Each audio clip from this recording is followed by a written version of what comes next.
남아프리카 공화국은 지구 반대편에 위치해 있지만 의외로 우리와 인연이 깊습니다. 우선 남아공은 6.25 참전국입니다. 총 826명의 공군 병력을 파견했는데 그 가운데 37명이 지구 반대편에 있는 분단된 나라를 위해 목숨을 바쳤습니다. 그런데 그들은 모두 백인이었습니다. 남아프리카 공화국의 정규군은 그 나라의 대다수를 차지하는 흑인을 수용하지 않았던 거죠. 남아공의 이름이 또 한 번 친숙해진 것은 1974년 프로벅서 홍수환의 세계 타이틀 쟁취 때였습니다. 멀리 남아공의 나라가 아놀드 테일러를 꺾고 세계 챔피언이 됐던 그는 국제 전화에 대고 "엄마, 나 챔피언 먹었어" 라는 전설적인 유행어를 남긴 거죠. 홍수환의 회고에 따르면 남아공 거리를 지날 때 흑인들이 경찰에게 짓밟히는 것을 수시로 목격했고 흑인 관중들은 도리어 홍수환 자신에게 뜨거운 응원을 보냈다고 했습니다. 그것이 남아공이었습니다. 남아공은 13%의 백인이 대다수의 흑인을 깔아뭉개던 나라였습니다. 특히 1961년 벌 보어드 총리가 이끄는 남아공의 국민당 정권은 인종의 순수성을 지키기 위한 정책을 강행하는데 그 내용은 기이하기까지 합니다. 다른 인종 간의 사귐을 금지하는 법은 그 대표적이라 할 만합니다. 많은 흑인들이 자유를 쟁취하기 위해 싸웠고 아프리카 민족회의 ANC라는 조직의 무장 세력인 움콘토위 시즈웨 국가의 창이란 뜻입니다.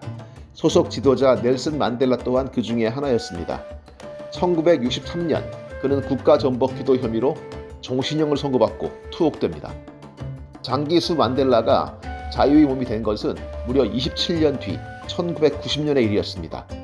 그의 석방에 이어 33개의 흑인 저항 단체들이 합법화됐고 1991년에는 남아공 26개 흑백 정당 대표들의 모임인 민주 남아공회의가 구성됩니다.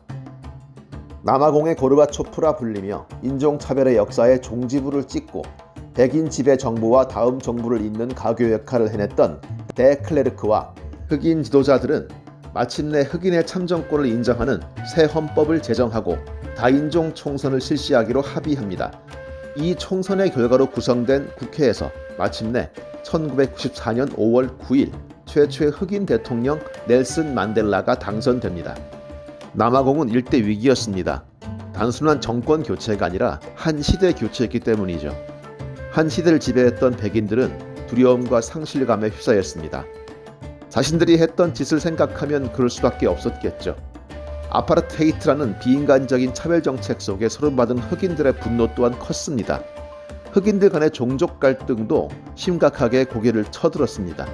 만델라 대통령은 이 위기를 수습해야 했던 대통령이었습니다. 만델라는 그를 27년간 감옥살이를 하게 만들었던 백인 정권의 범죄에 대해 용서하되 잊지는 말자는 참으로 고상한 그러나 정말로 지키기 힘든 원칙으로 일관하며 위기의 남아공을 구합니다. 그가 추구한 인종화해, 국민통합 정치의 예 하나를 들자면 1995년 6월 남아공에서 열린 럭비 월드컵을 들 수 있겠습니다. 전통적으로 남아공 흑인들은 축구, 즉 사커를 즐겨서 한 반면 백인들은 럭비에 열광했습니다. 남아공 특산 사냥의 이름을 딴 녹색의 스프링복 유니폼은 흑인들에겐 저주의 대상이었죠. 즉 럭비는 가해자의 스포츠였고 수많은 피압박자들에게는 달갑지 않은 스포츠였습니다. 심지어 흑인에게 정권이 넘어온 뒤 이 스프링복 유니폼을 갈아치워 버리자는 의견까지 나왔다고 하니 그 감정을 짐작할 만하죠. 그런데 만델라는 여기에 반대합니다. 그는 스프링복 유니폼을 입고 백인 1세의 경기장에 섭니다. 이 과정을 그린 영화가 클린트 이스트우드 감독의 인빅터스입니다.